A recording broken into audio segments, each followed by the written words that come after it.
What's happening, guys? This is the Grand Master of Baster, and welcome back to Let's Play The Legend of Zelda Oracle of Seasons. Without further ado, let us enter Level 6, Ancient Ruins. For starters, we're just going to go straight to the top, where we will find a turnstile. Finding a turnstile means only one thing. We're gonna have to do a crap ton of backtracking.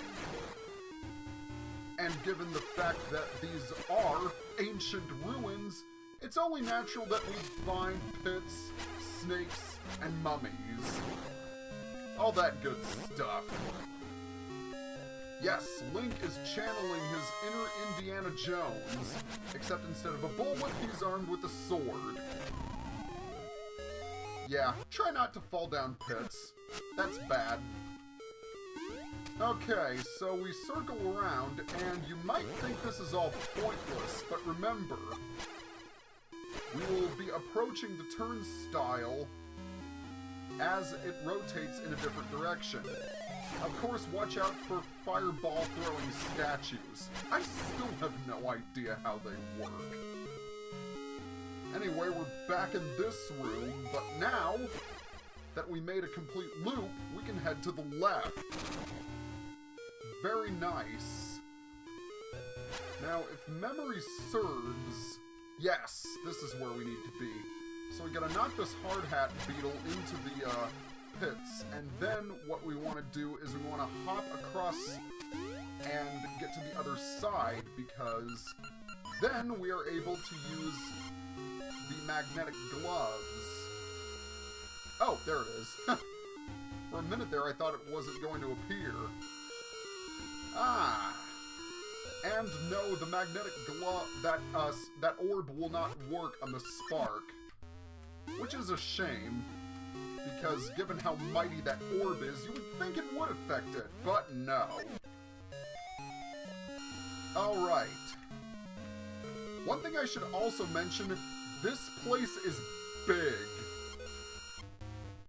I think it might be the longest dungeon in the game, but I still don't think it's quite as big as the ancient tomb was, because that had a grand total of 52 rooms in it.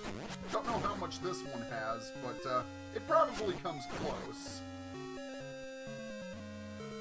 Anyway, with the statistics aside, let's go ahead and climb up these stairs so we can get the dungeon map.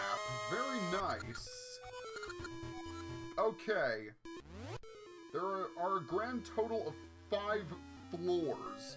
So yeah, this place is pretty massive. And no, we don't want to head there quite yet. In order to progress, we will need the dungeon item.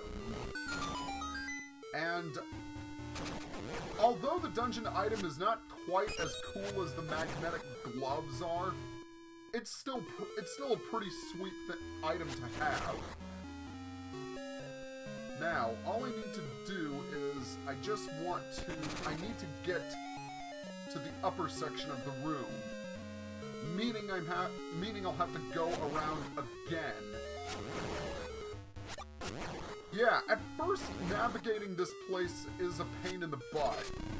But once you get the dungeon item, it does get easier. Because I remember I was stuck in this dungeon forever when I was a kid. And that can mainly be attributed to me not knowing how the turnstiles work. Well, I was young and foolish. And, well, I'm still foolish now. Okay. Enough of my reminiscing. Now, what we need to do is we need to go around yet again. Yeah, you might not think that locked block is necessary, but it is if you hope of getting to the upper room. Or should I say the upper sections of the floor. Ah! keep forgetting, Gyptos do not provide knockback when you hit them with your sword. Okay, now that we are at the top section of the floor, we can really get cooking. Starting with that staircase right over here. Another thing I like about the magnetic gloves is that you still use them even when you're not in the dungeon you find them in. Because that's a problem with many of the Zelda items nowadays. You explore a dungeon, you get this really cool item, and it turns out the dungeon is the only place you really use it. The most prevalent example being the spinner in Twilight Princess. And it's a shame too, because the spinner is so much fun to use. Okay, we got a key here, that's going to help. But we have to go all the way back yet again. Remember what I said about backtracking and how much I hate it? Well, this dungeon has backtracking in spades. Although even still, not nearly as bad as Jabu Jabu's belly was. In fact, I think the Ancient Ruins might be one of my favorite dungeons in the Oracle series, because the music captures the atmosphere perfectly. You're in an abandoned temple and you're surrounded by traps, mummies, and snakes. It's pretty awesome, and I think the developers did a really good job designing the dungeon. Although, my favorite dungeon in the game is the last one. I've actually heard people asking me what my favorite dungeon in Oracle of Seasons is. Well, it's the last one. Okay, but we're in the Ancient Ruins, not the 8th dungeon. Though that will come soon. Okay, now what I need to do is I need to make one more loop so I can get to the locked door. I might have to split this dungeon up into 3 parts because, due to the fact that it is so long. Alright, so let us go through the door and encounter Beamos. And you all know how much I love Beamos, right? Yeah. Okay. Whoa! Watch out. Oh! Alright, here's the compass. Very nice. Good thing, too, because I would not like to have to trek thousands and thousands of rooms just to get one lousy compass.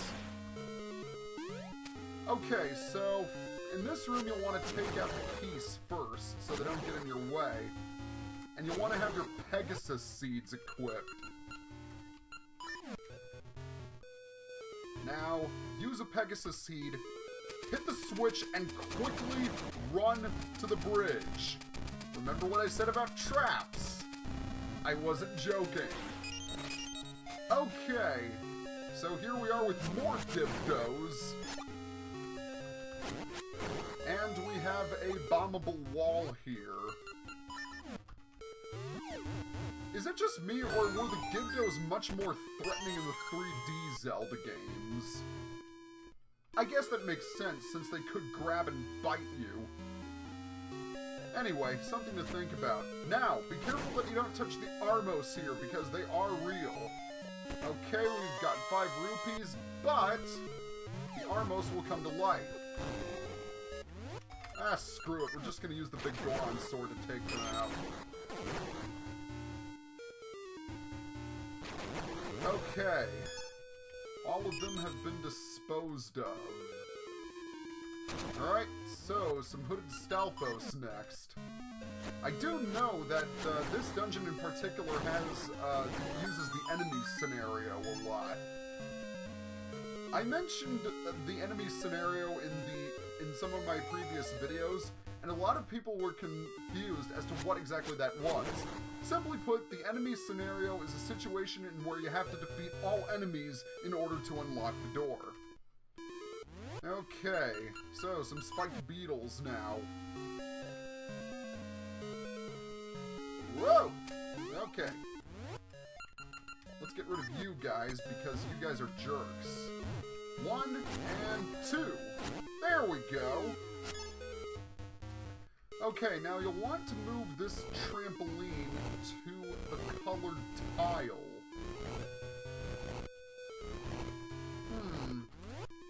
I wonder how old that trampoline really is.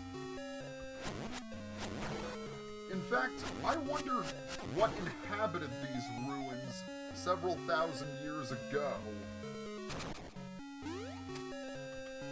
I'm pretty sure there's a theory behind it somewhere. I just haven't found it yet. Okay, so now we are in a room full of Armos and a lone chest. And this chest contains something rather cool. It's the magical boomerang. Press the D-pad while holding the button to control its flight path. This is a really cool idea for a dungeon item, I have to say. It takes what was already well known in the Zelda series and adds a new spin on it, so to speak. But yeah, I use the D-pad to control the path of the boomerang. Pretty rad. Okay, so now that we have the magical boomerang under our control, we need to go back to the first floor, which we are in now. Okay, I just want to check to see where everything is. Yeah, I know where I need to go. So we want to head back to the room with all these snakes. And we want to go up and take a left here, and we come to a room with a bunch of crystals and blade traps. And oh snap, I skipped a treasure chest. Well, it's nothing important, but I'll still collect it for completion's sake. It's just 10 rupees. Yeah, a lot of treasure chests in here, but we got the map and the compass fairly early on. However, the boss key is going to take us a while to find. Alright, we unlocked the door. And now we are going to go in here. We need to hit that crystal switch in order to reveal the staircase, but it's too far away for us to reach. However, if we use the magic boomerang, we can hit it like that and the door appears. I'm already at 13 minutes, so I'm going to go ahead and stop the video. So next time on Let's Play The Legend of Zelda Oracle of Seasons, we are going to continue exploring the ancient ruins. See you guys next time.